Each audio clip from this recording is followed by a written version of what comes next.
You're listening to Popstar Conversations, taking you inside with your favorite musical artists. Chuck and I are sitting here with Dave Grohl of the Foo Fighters. Dave, welcome to the show. Dave, it's a great pleasure to have you here. Dave, your documentary on the recording studio, Sound City, what type of an impact did it have on rock music? Well, the good thing about Sound City is that it was a secret, you know? I mean, a lot of really famous records were made there, but because it was so far away from Hollywood, it was in a place that a lot of people just didn't want to travel to. I mean, you know, 15 miles in Los Angeles is like 150 miles anywhere else in the world. So it really was like our best kept secret. So it was never really crowded. It was never too commercial. It was never uncomfortable. It was always like your perfect old pair of jeans. You know, you put them on and you immediately feel comfortable.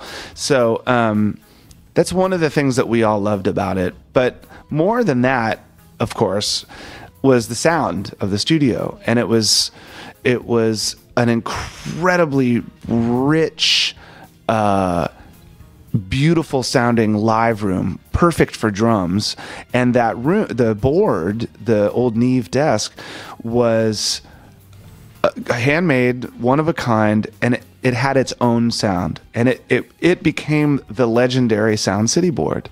So there are boards in different rooms around Los Angeles that people, you know, consider to be pretty legendary. But Sound City's board had its own personality because it was in that fucking warehouse and it was in that dirty old room that no one had ever changed the carpet on the fucking walls, but it sounded amazing, you know?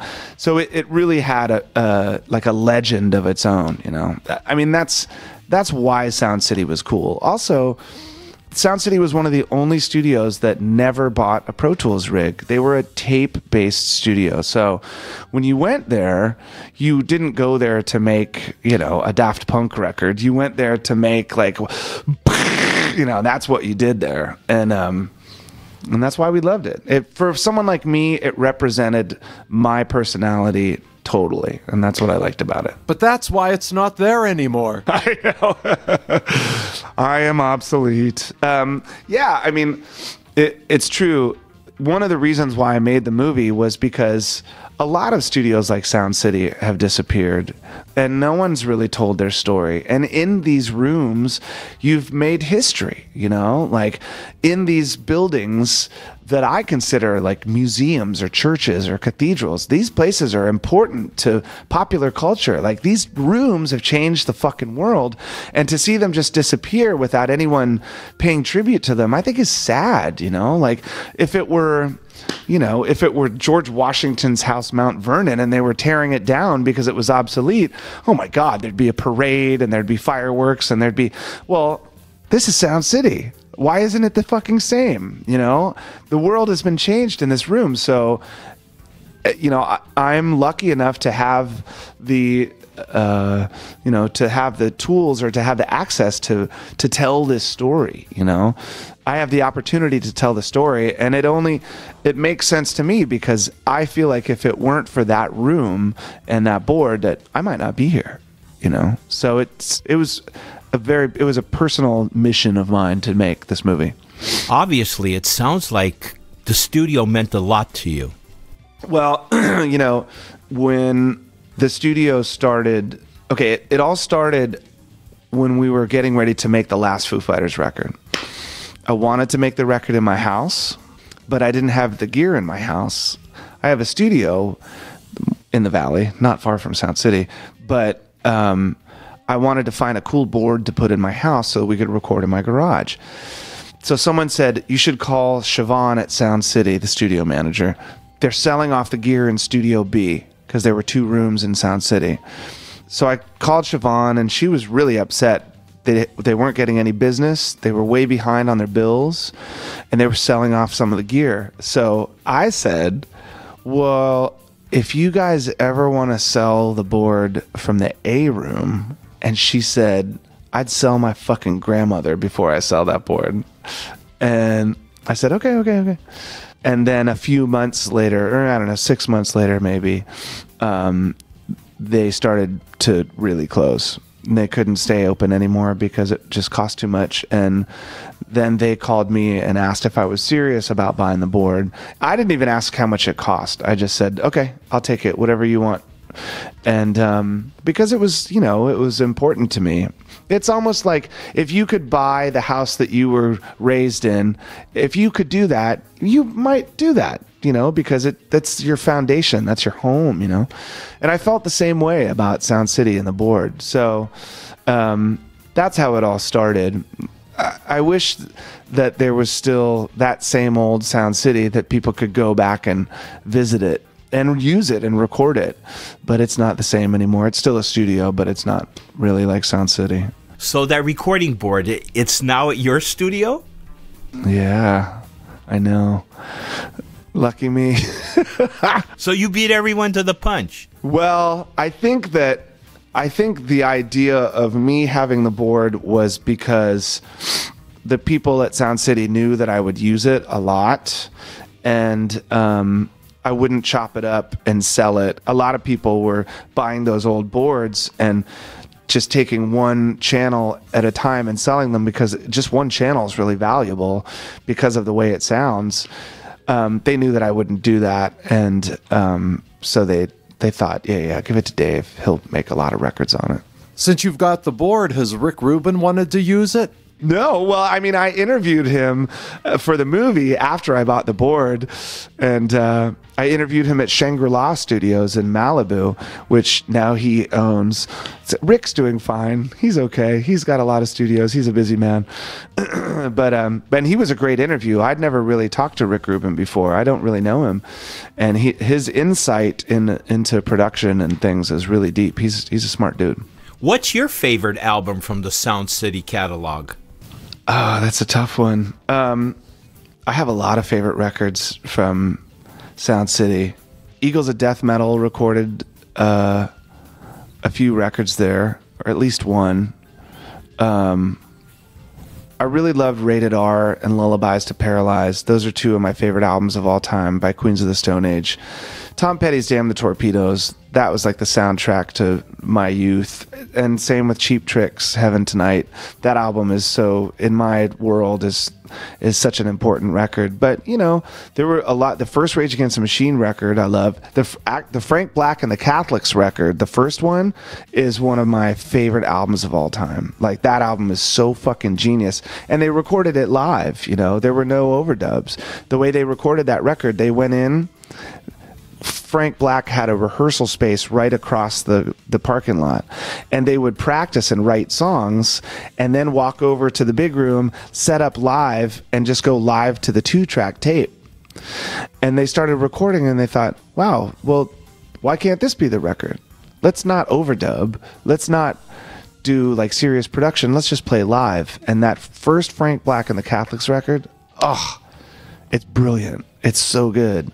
And it sounds so real, you know? It's a perfect Sound City record. And I hear that the lounge there has quite a history. Yeah, well, I remember when Nirvana first walked into Sound City, I could only imagine all of the things that had happened on the couch and in the lounge. And yeah, you don't want to touch anything, you know? You just look at everything like, ugh.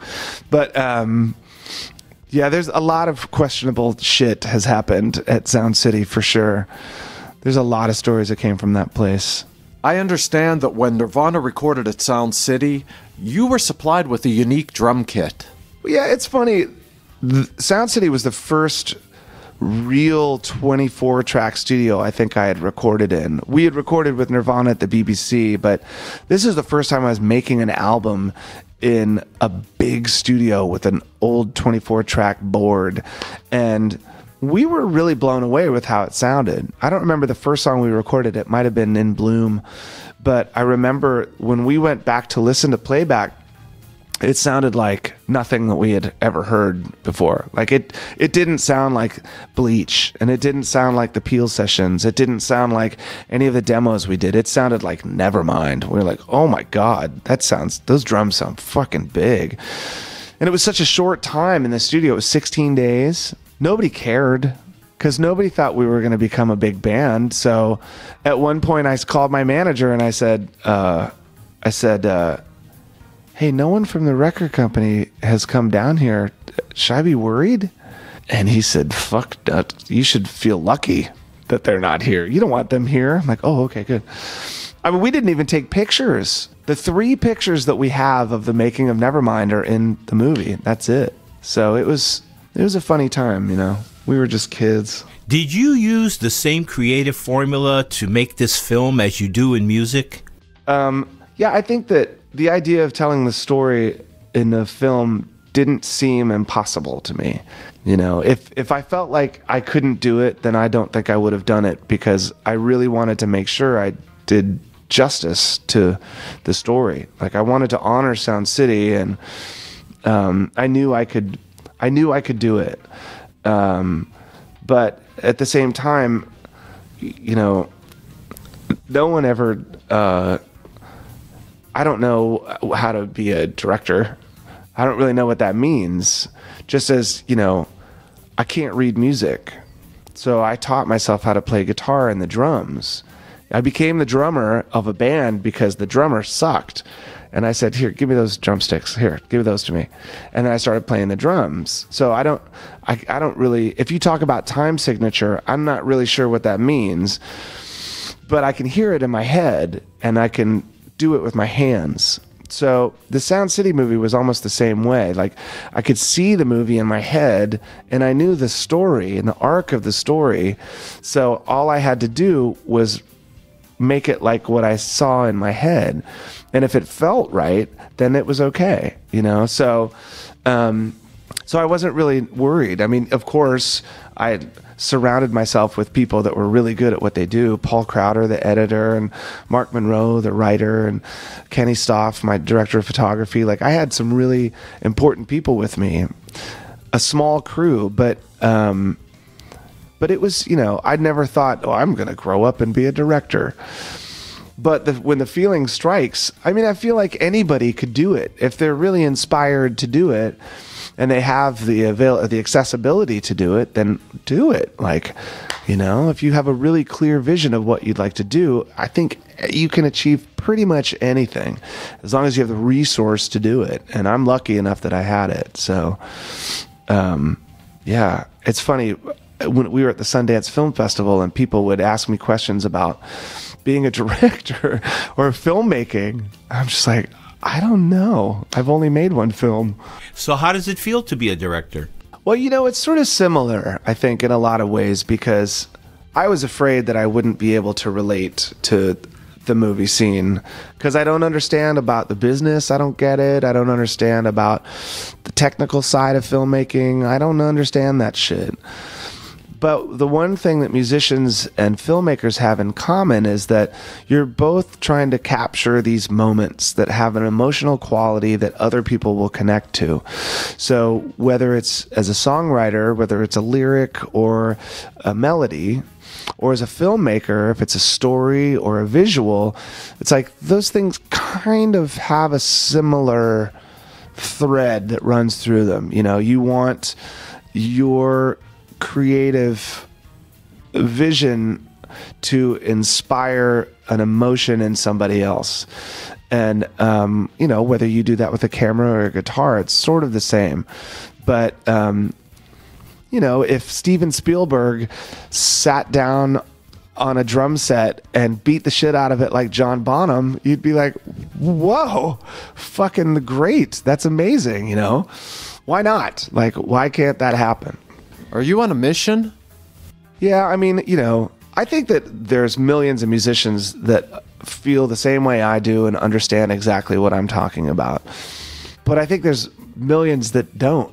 And because I'm lucky enough to be in the position where I am, I feel like it's kind of my responsibility to say these things, you know? Like, if I get drunk at a bar with my musician friends and my musician friends make shitty records, I'll start talking about responsibility.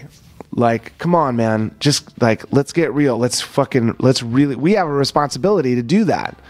Don't just sell t-shirts, don't just fucking sell tickets. Like, let's make records that inspire other people to make records too, and the Foo Fighters aren't the greatest band in the world. I'm not the greatest songwriter in the world, but I do feel like that it's important that we kind of like shake people up a little bit and say, hey man, I want everyone to feel what I felt when I was 16 and I saw the Bad Brains in front of my face. One of the best live shows I've ever seen in my life.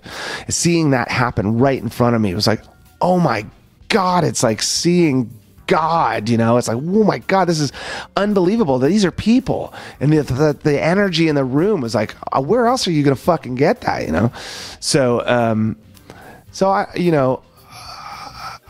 I like to be able to share that with other people. And the Sound City movie, one of the last questions I asked every single person was, what's your advice to the next generation of kids that want to play music?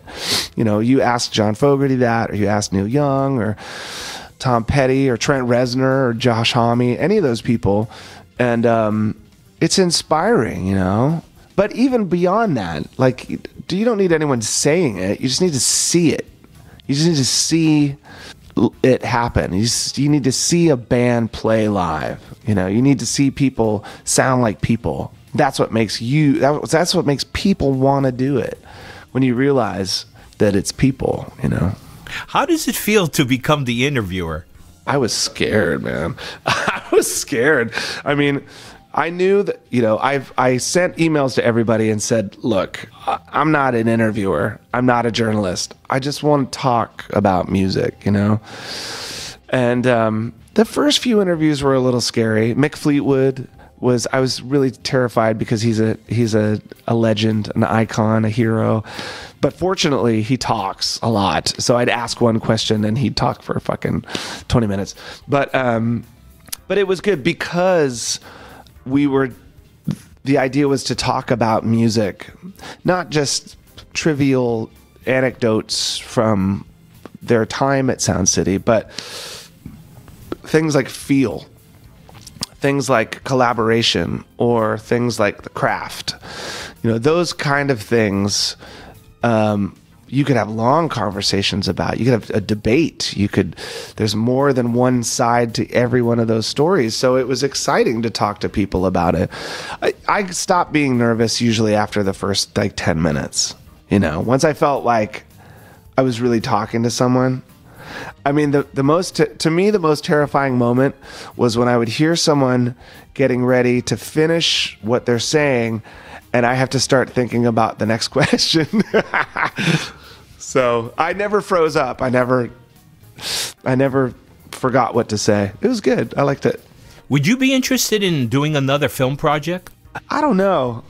In my life, the best things kind of just happen, like, rather than plan for things to happen, it's usually the things that just fall into your lap that become very special.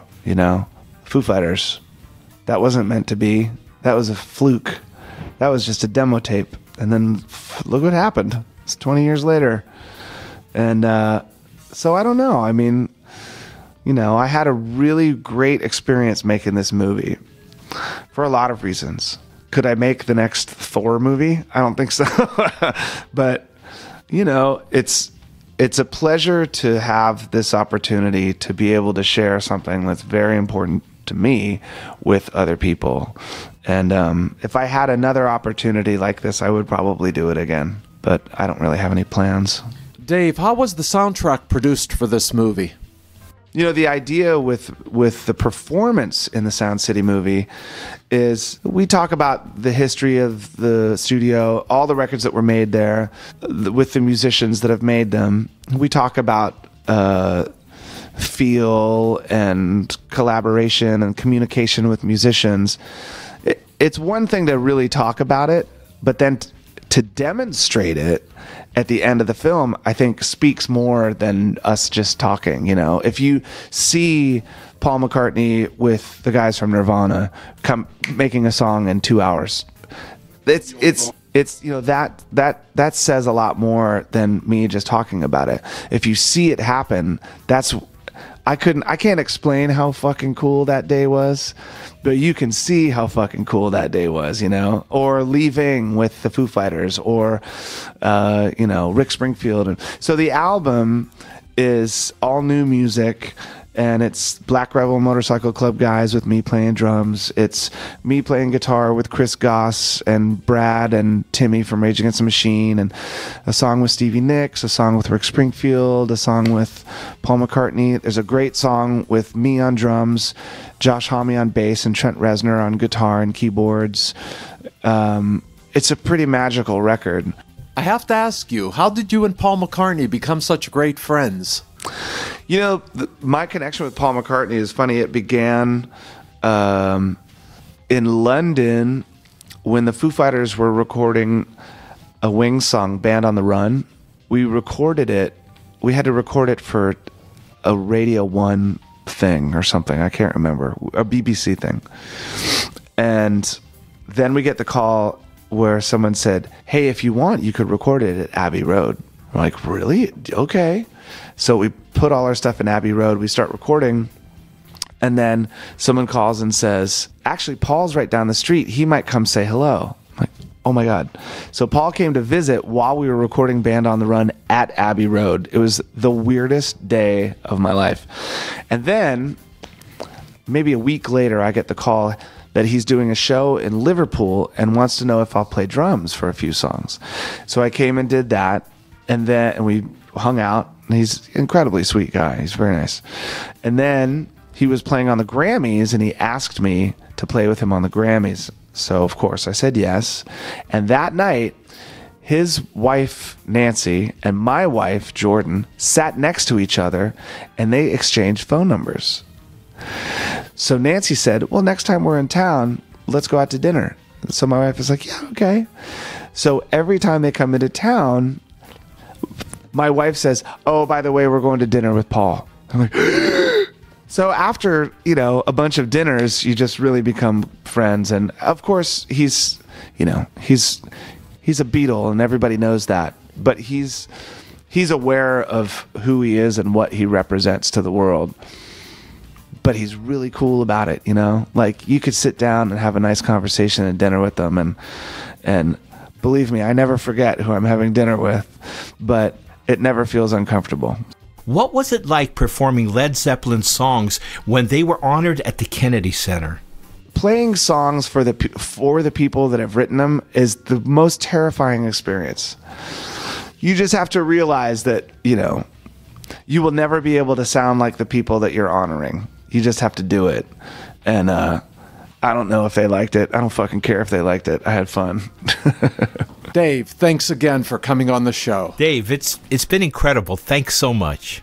Thank you again for listening to Popstar Conversations. Be sure to click the subscribe button below and hit the red bell so that you'll be notified of our next exclusive interview. Thank you for listening to Popstar Conversations. Please join us again for another conversation with your favorite musical artist.